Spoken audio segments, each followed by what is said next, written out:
Hi everyone, today I'm going to be going through my eyeshadow collection. This is going to be part one. I think I'm going to have 2 parts or maybe 3 parts. But since I don't want this to be too long of a video, let's go ahead and just get started. So the first eyeshadow palette I want to talk about is this e.l.f. palette. It's the Matte for Matte Summer Breeze eyeshadow palette. And I really like this palette because of all the colors in here. It's very easy to do just a very neutral look with it, or you can kind of make it more warm tone by adding some of the purple here or the brighter orange or this very like dusty rose pink color. I really like this. It's $10 at like Target or Ulta, but I got mine for $3 at a TJ Maxx, which was a great deal. Again, I should mention this is not a declutter video. I'm just kind of showing you what eyeshadows I have. The next palette I have is one that I bought when I was at an Urban Outfitters in Canada. This is the Lime Crime Venus palette. This is my only Lime Crime like product I have.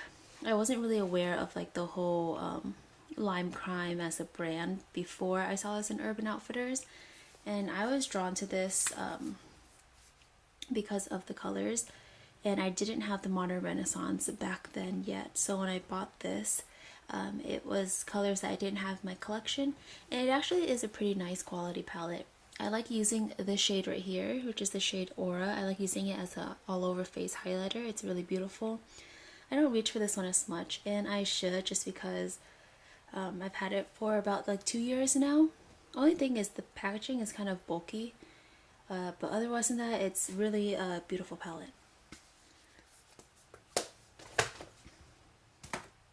The next palette is one that I bought off from my friend.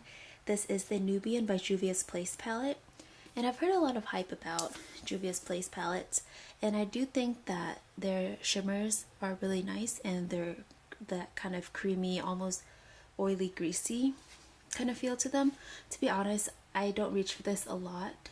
I think it's because all the colors look really similar to each other, and it doesn't have a mirror, and I do like palettes that have mirrors just because that's how I like to do like my entire face makeup, using that mirror.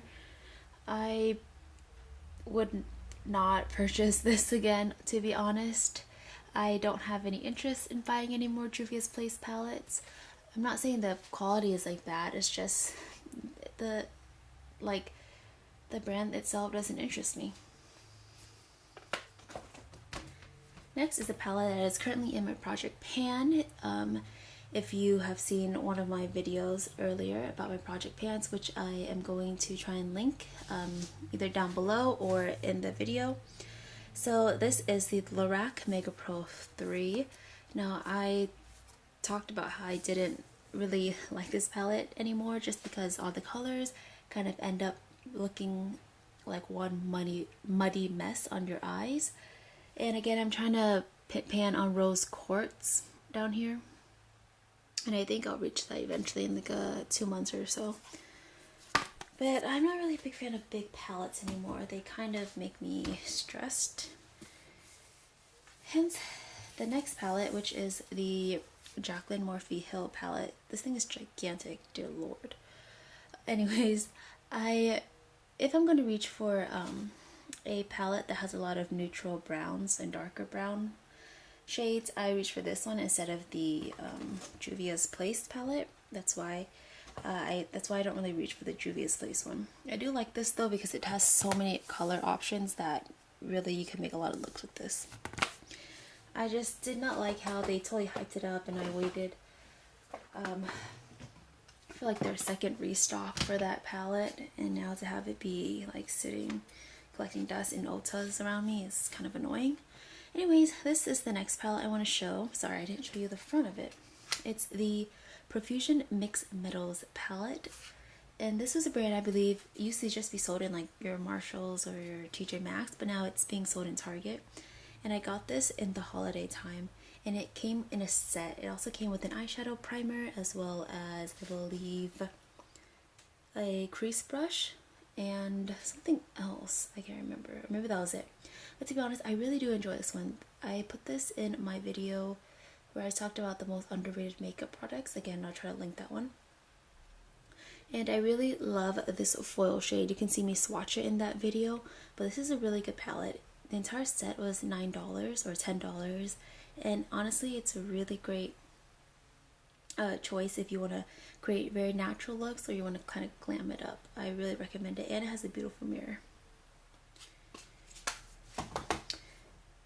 Okay, next I'm going to show you this staple that used to be my favorite. This is the Kat Von D Shade and Light eyeshadow palette. To be honest, I don't like their new packaging because it used to be cardboard, and I prefer cardboard more than this like metal kind of like casing. That's alright. So these shades are very basic and neutral. You have your neutral quad, your cool tone quad, and your warm tone quad. To be honest, I don't reach for this, and I really enjoyed this about 2.5 years ago when I first got into makeup. For some reason, I don't reach for it anymore. To be honest, I don't think I like Kat Von D eyeshadows that much. I had the mini metal matte palette, which I decluttered because honestly the formula just sucked of the mattes. They were patchy on my eyes, they didn't blend. These are a little better, but it's nothing I would like, I don't know, really kind of like die over for, if that makes sense. Okay, next palette is a new one to my collection. This is the Too Faced Natural Matte eyeshadow. Now I know this is not necessarily a new palette in like the beauty community, but I just ran across this in a TJ Maxx and I figured I would get it because why not? You can never have too many matte eyeshadows. But honestly, this is a really good palette. I understand why now a lot of people really like this 9-pan eyeshadow formula. I kind of wish that I found the Natural Eyes collection just because that one has shimmers and this one is all matte. But I really do enjoy this one, and I think that these two shades would be really great just to set like your eyeshadow primer or something. But that's a really good neutral palette that I reach for more than the Juvia's Place one. Okay, so next let's talk about some smaller eyeshadow palettes. This is one of the Wet n Wild eyeshadow palettes, and I'm just going to talk about, let's see, I have 3 of these right here, and these are so boring, to be honest. The quality is fine, I don't mind it. It's not the best, but it's like for $2.99. I'm not going to complain, but I hate these. They're so boring. Like, this pink is not as vibrant as I thought it would be. I probably will give this away to someone eventually or declutter it in a future video. This one, this is, what is this one? This next one is called Silent Treatment. I don't understand why I would get the silent treatment because, to be honest, it's so boring. I mean, I get it, but I just have a lot of neutral palettes already that are boring. No offense, but they are. That I don't really kind of need this one. Again, this is not a declutter, but kind of feels like I will have a declutter soon. This one out of the 3 is probably one that I might use the most. The thing about with all of these like smaller quads from Wet n Wild, I really like the brow bone shades. I think those are formulated nicely. Otherwise, all the other shadows in here I could care less for. Okay, so next I'm going to talk about these 2 like little eyeshadow quads that I got from a Japanese store called Miniso. I'm not sure if they have it in where you are living, but they recently opened one here where I'm living, so I got these 2 and they were really cheap, maybe like $3 each or something. I've never heard of this brand before I went into this store. And my favorite of the quad is actually this one. I don't feel like they really have a name. This one is just called 01. Yeah, that's not helpful. But I really enjoy this one. I think these shadows definitely follow the more like Asian beauty trends in terms of eyeshadows. They're not as pigmented and they're really there just for a more lighter wash up color. But I like these, especially if I'm traveling and I want to bring something really quick and I don't care if they'll break or not, then I'll bring these because they were so cheap and they're replaceable, you know. Okay, so since this video is getting kind of long, let me just end it with, let's see, another eyeshadow palette that I do like. This is the City Mini palette by Maybelline. This is in Downtown Sunrise. Now, I really like this one, especially for this, like, the hot pink shade Like right here, the shimmer is so beautiful on your lid. The only color I don't think really matches with it is this brown. I feel like if they had a more warm tone brown, it would look better in the crease, but this one is just very kind of like dirt. It looks like dirt, and it just doesn't mesh well with my eyeshadow look. Okay guys, so those are all the eyeshadows for part 1. I will be filming part 2 soon, and then I'll have that uploaded as well.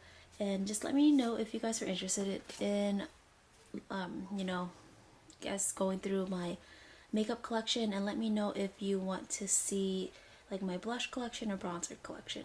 Until then, I will see you guys next time. Please don't forget to subscribe, and I will link all of my social media information down below.